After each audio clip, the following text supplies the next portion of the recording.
안녕하세요. 진목TV입니다. 오늘은 사회의 인간관계 기술과 그리스도인의 이웃 사랑과 환대에 대해 이야기해 보려 합니다. 요즘 사람들은 관계 정리라는 말을 자주 씁니다. 손절하기, 거리두기, 맞는 사람끼리만 어울리기 등 이런 태도는 이제 당연한 삶의 지혜로 여겨집니다. 그런데 문제는 성경은 정반대의 길을 명령한다는 것처럼 보이는 데 있습니다. 예수님은 이웃을 내 몸과 같이 사랑하라고 하셨고, 초대교회는 사회의 소외된 사람들을 초대하고 함께 식사 자리를 가졌습니다. 그렇다면 인간관계를 줄이고 때로는 손절하는 것이 지혜로 여겨지는 시대에 그리스도인의 이웃 사랑과 환대는 어떻게 현실 속에서 조화를 이룰 수 있을까요? 여기에 대하여 제가 생각하는 바를 말씀드리겠습니다. 먼저 관계를 줄이는 것이 왜 오늘날 지혜가 되었는지를 이해해야 합니다. 현대인은 끊임없이 노출된 관계 속에서 삽니다. 온라인과 오프라인, 일과 사생활의 경계가 허물어졌기에 너무 피로하고 상처도 받습니다. 그래서 사람들은 나를 지키기 위해 관계를 최소화합니다. 이것은 자기 보호 본능입니다. 이 본능을 무시해서는 안 됩니다. 개인 관계에서의 거리두기가 필요한 때가 분명히 있습니다. 예를 들어 어떤 인간 관계가 정신적, 신체적 안전을 위협할 때, 상대방의 요구가 상호성 없이 일방적일 때, 관계 유지가 나를 소진시켜 다른 일을 할 수 없게 만들 때는 당연히 거리를 두고 때로는 손절도 해야 합니다. 하지만 성경이 말하는 이웃사랑, 환대, 더 나아가 원수사랑은 이러한 손절에 대한 반대가 아닙니다. 성경이 우리에게 가르치는 것은 개인의 친밀한 인간관계의 확장이 아니라 사회구조적인 소외와 배제를 깨트리고 무시당하는 사람들과 연대하는 급진적 운동입니다. 사실 예수님은 모든 사람을 같은 방식으로 대하지 않으셨습니다. 그분은 세리와 창녀, 나병 환자와 어린아이 등을 품으셨지만 성전 권력자와 부유한 자들, 위선적인 종교 지도자들에게는 날카로웠습니다.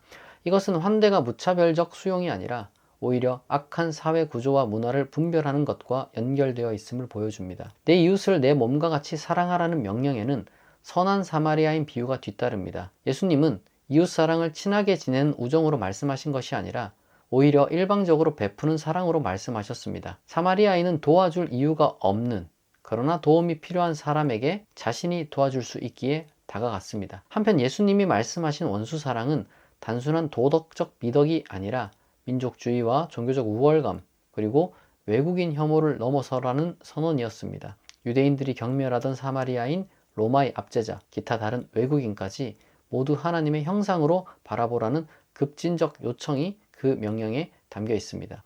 그리고 바울은 유대인이나 헬라인이나 종이나 자유인이나 남자나 여자나 다 하나라고 선언했습니다. 초대교회의 모임은 사실상 새로운 사회였습니다. 그 모임에는 사회적 신분의 위계라는 장벽이 허물어진 평등한 교제가 있었습니다. 다시 말해 그리스도인의 환대라는 것은 개개인의 성품에 근거하여 모든 사람과 친밀감을 갖고 지내라는 것이라기보다 인식의 전환과 문화적 사회적 분위기를 바꾸는 것에 초점이 있습니다. 오늘날 한국 사회에는 다양한 형태의 비가시적 차별이 존재합니다. 가난한 사람, 외국인 노동자, 탈북민, 장애인 등 우리 사회의 주변으로 밀려난 이들이 있습니다.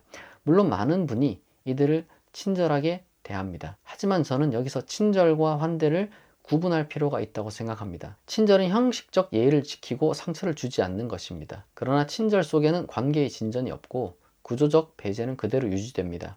친절은 당신을 해치지 않겠다는 태도이지 당신을 우리 안으로 받아들이겠다는 초대는 아닙니다. 반면 환대는 더 적극적입니다. 환대는 상대를 공동체의 정식 구성원으로 인정하고 더 나아가 그의 편이 되어주는 것을 의미합니다. 즉 환대는 중립이 아닙니다. 사실 완벽한 중립이란 존재하지 않습니다. 우리는 모두 어떤 식으로든 어떤 집단의 이익을 대변하며 살아갑니다. 다만 현실은 강한 사람에겐 편이 많지만 약한 사람에겐 편이 너무 적다는 겁니다. 기독교적 환대에는 소외된 사람, 약자의 편에서는 이타적 선택이 포함됩니다. 부당하게 대우받을 때 침묵하지 않고, 배제될 때 함께하며, 편견 섞인 말이 오갈 때 변호하는 것이 하나의 사례가 될 수 있습니다. 개인 차원에서는 친절만으로도 충분할 수 있습니다. 내가 모든 사람과 깊은 관계를 맺을 의무는 없습니다. 내가 감당할 수 있는 관계의 범위라는 것이 있고 그 안에서 선택적 친밀함을 유지하는 것은 지혜로운 것입니다. 그러나 우리가 살아가는 세계에는 환대가 필요합니다. 친절만으로는 부족합니다. 저는 환대에 대한 책임을 지기로 결단한 사람들이 그리스도인이고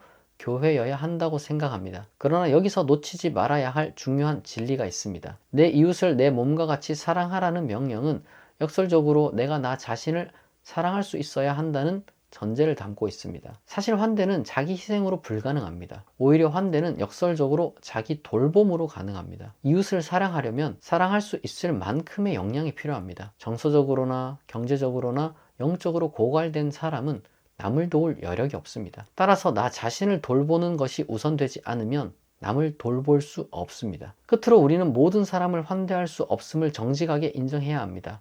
완벽한 사람도 완벽한 공동체도 이 땅에 없습니다. 다만 현재 우리의 한계를 하나님이 원하시는 환대의 완성이라고 정당화해서는 안 됩니다. 그래서 우리에게는 정서적, 영적, 경제적 역량을 키우려는 노력과 동시에 환대를 키워가려는 지속적인 노력이 필요합니다. 오늘 이 영상이 현대 사회 속 인간관계의 지혜와 그리스도인의 환대 사이에서 고민하는 분들에게 작은 도움이 되었기를 바랍니다. 앞으로도 궁금한 것이 있으면 언제라도 댓글로 질문을 남겨주세요. 시청해주셔서 감사합니다.